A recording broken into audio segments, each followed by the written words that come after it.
Evet, merhaba sevgili saat severler. Horofriend serimiz tüm hızıyla devam ediyor.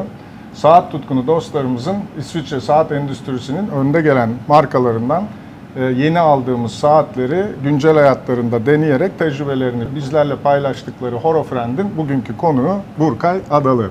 Hoş geldin Burkay. Çok sağ ol, çok sağ ol davet ettiğin için. Şimdi biz tabii seni bir saat tutkunu olarak uzun süredir tanıyoruz ama bununla beraber senin bir de viski kültürünü yansıttığın özel bir blogun var. Meleklerin Payı. İzleyicilerimiz için de kısaca kendinden bahsedersen bize. Tabii ben de aslında doktorum, anestezi uzmanıyım. 20 yıldır ilaç sektöründe üst düzey yöneticilik yapıyorum. 6 yıl önce viski bilgilerimi neden paylaşmıyorum sevdiklerimle, dostlarımla, takipçilerimle diyerek meleklerinpayı.com'u kurdum.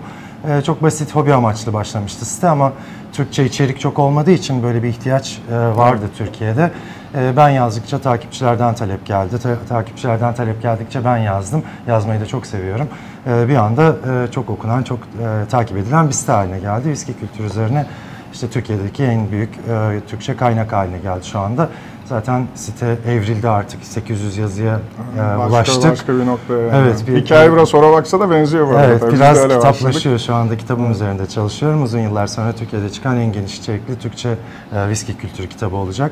Hatta gelecek haftada İskoçya'ya gidiyorum kitabımla ilgili olarak. Öyle keyifli bir süreç. Evet. İşte tadımlar düzenliyorum, eğitimler yapıyorum, yurt dışına gidiyorum. Keyifli. Bu arada tabii kitabı da heyecanla bekliyoruz. Evet, İlk alanlardan biri olacak tabii inşallah. Tabii ki mutlaka. Evet. Tabii. Şimdi çok özel bir saati seninle paylaştık. Evet. Arnold & Son. Biz Horobox için de çok özel çünkü ilk limitli saatimizi şu an kolumda zaten o markayla yaptık. Bir saat, evet. İngiliz asıllı bir marka. Komplikasyon tarafında çok öndeler. Ve bu markanın böyle imza modellerinden biri olan Time Pyramid'i sana verdik. Evet. Bir hafta 10 gün falandır sende değil mi? Evet. Evet. Nedir peki ilk planlar seni nasıl etti? Acilen geri almamız lazım. Evet. Bu arada tabii sen başlamadan bir şey belirteyim. Bununla ilgili bazı sorular geldi. Bu bize verilen saatler markalardan direkt promosyonel bir materyal olarak geliyor. Daha sonra herhangi bir yerde satılan bir şey değil. Aynı şekilde markaya iade ediyoruz. Sadece bizim Horofriend serisi için bize direkt headquarter'lardan ulaştırılan modelleri dostlarımızla paylaşıyoruz. Evet, Time and... Bu proje bu arada çok hoşuma gitti. Çünkü öncesinde böyle deneyimlemek bir saati çok önemli. Hani bunlar çok artizan, çok özel saatler. Bu şekilde deneyimlemek çok keyifli oldu. Ben üniversiteden beri bu arada ilginç kadranlı saatler biriktiriyorum. Evde 200'e yakın saat var. Hani çok ucuz saatler de var. İşte pahalı saatler de var ama işte böyle çift akrepler, çift yelkovanlar, mekanizmayı görebilmek falan bunlar her zaman beni çok heyecanlandıran şeylerdi. Bu saat de tabii çok heyecanlandırdı. Çok özel bir saat bu. Aslında biraz iddialı diyebileceğimiz bir saat. Yani evet, oturup seyrediyorsunuz önce. Hani kolunuza takmadan önce bir 10 dakika sadece inceledim. Önden arkadan. Bu skeletonlar çok hoşuma gidiyor çünkü tüm mekanizmayı görebiliyorsunuz. Çok başarılı. Piramit çok ilginç bir yapıyla böyle simetrik yerleştirmiş bu arada çarkları. O çok ilginç ve zor da yapması biliyorum. Tabii hani, bu tabii Arnold & Son'un dediğim gibi imza olaylarından biri. Yani balansı farklı bir noktaya konumlandırarak iki farklı power reserve göstergesiyle o simetriyi o power reserve göstergeleri çok ilgimi çekti zaten. Evet. 2 tane önce nedir dedim. Araştırınca bir power reserve önce yapıyor. Diğeri ona backup olarak çalışıyor. 90 saat totalde. Evet. Süresi de oldukça iyi. Basit bir kurmayla yapabiliyorsunuz. Hemen power reserve'ü arttırabiliyorsunuz. Mekanizmayı izlemek çok eğlenceli tabii. Yukarıda balans çarkı diyoruz sanıyorum bunu. Bunu balansı izlemek çok keyifli. Burada en çok hoşuma giden özelliklerden biri simetrik olması saatin. Tabii bu simetriyi elde etmek gerçekten zor. Dediğim gibi o balans çarkını yani konumlandırabilmek her markanın kolay yaptığı ve yapmayı da tercih ettiği bir şey değil. Peki bileğinde taşıdığın bir 10 gündür yani farklı ortamlarda bulunan birisin.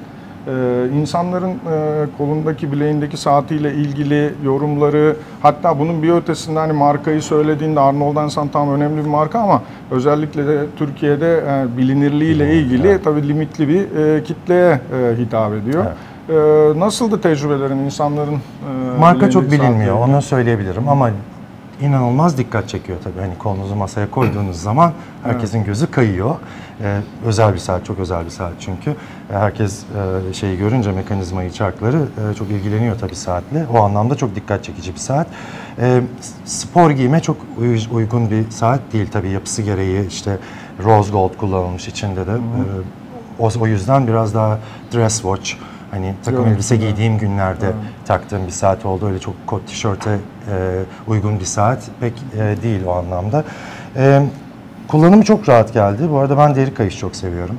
Metal kayışlarda zorlanabiliyorum bazen. Çok alışık değilim. Daha da ağır oluyor onlar. Bu mesela timsah deri kayış o anlamda çok...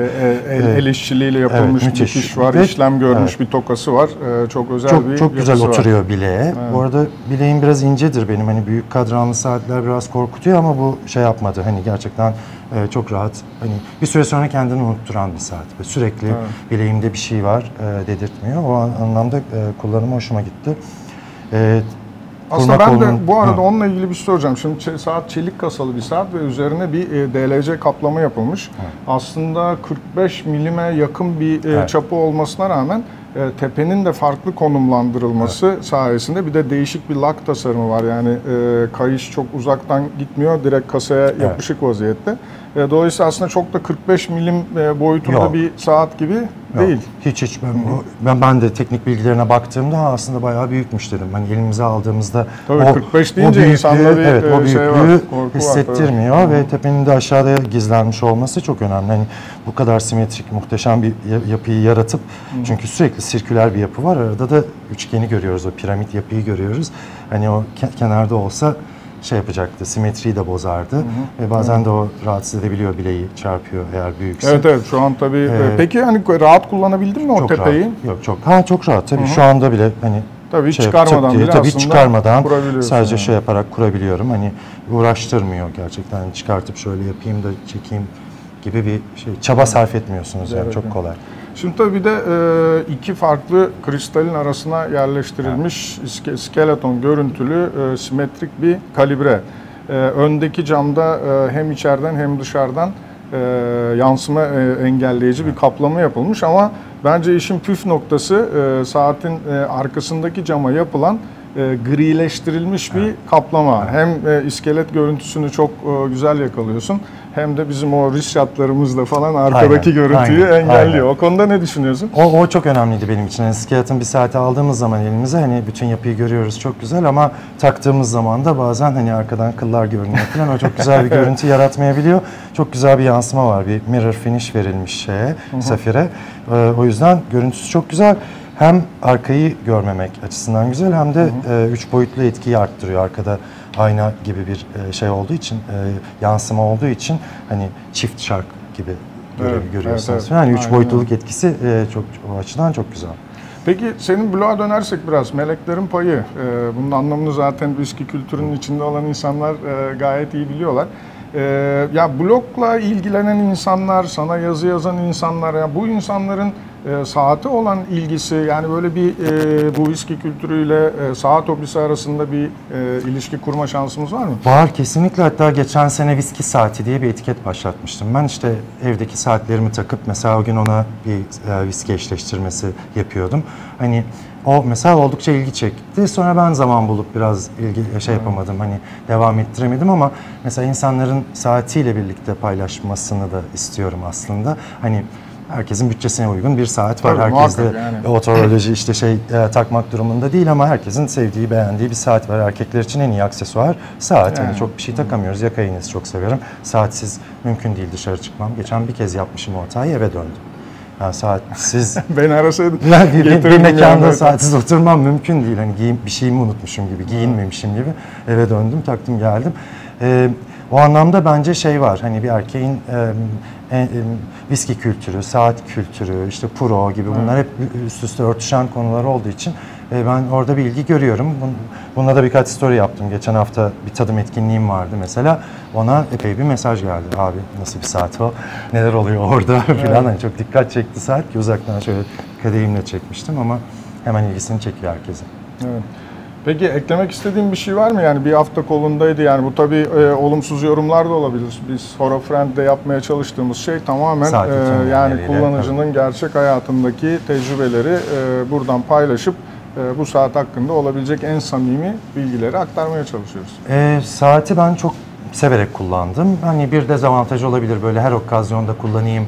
Hani yani tek saat olabilecek bir model değil. Tek saat yani. olacak bir model değil. Bir dress watch, işte siyah takım elbise gerektiriyor. Biraz hani çok iddialı çünkü siyah yapısıyla. O yüzden hani yazın kot, gömlek, işte kısa kollu gömlek, tişörtte olabilecek bir saat değil. Bir hani onu söyleyebilirim. Biraz sesi geçen bir klasik müzik konserinde şey yaptı. Ben çok severim. Dinlemeyi de severim. Hatta yatağımın başucuna koydum. O çıt ses gelmesini çok severim ben. Evet. Klasik müzik konserinde o biraz şey yaptı. Şöyle dinliyordum. Böyle baktım buradan ses geliyor. Hatta çevreme baktım. Duyan var mı? Bir tek kendim duyuyordum tabii ki. Sonra sordum arkadaşıma. Yok gelmiyor ses dedi ama hani öyle bir şey geldi. Onun dışında dediğim gibi kullanımı çok rahat geldi benim için. O ses çok aslında birçok saat sever için de... Tabii işte diyorum ya, başucuma koydum. O müthişti. Sadece konserde böyle çıt çıt edince sanki yan tarafa da gidiyor mu diye beni bir korkuttu. Kimse duymamış ama. Evet. Onun dışında çok keyifle kullandığım bir saat oldu. Çok teşekkür ederim. Burkay çok teşekkür ediyoruz. Bizle beraber olduğun için. Meleklerinpayı.com ve horovax.com olarak ortak bir şeyler yapmaya devam edeceğiz inşallah. Tabii çok isterim ben de. Burkay Adalı'nın ArnoldEnsa'nın Time Pyramid saati ile ilgili güncel hayatında yaşadığı tecrübeleri bizlerle paylaştı. Siz de HoroFriend'de olmak istiyorsanız bizim YouTube kanalımızdan ya da web sitemiz üzerinden bir e-mail atarak bizlerle temasa geçebilir ve HoroFriend'in bir sonraki konuğu olabilirsiniz. Şimdilik Burkay'a çok teşekkür ediyoruz ve ilerleyen bölümlerde görüşmek üzere diyoruz. Görüşmek üzere. Çok teşekkürler.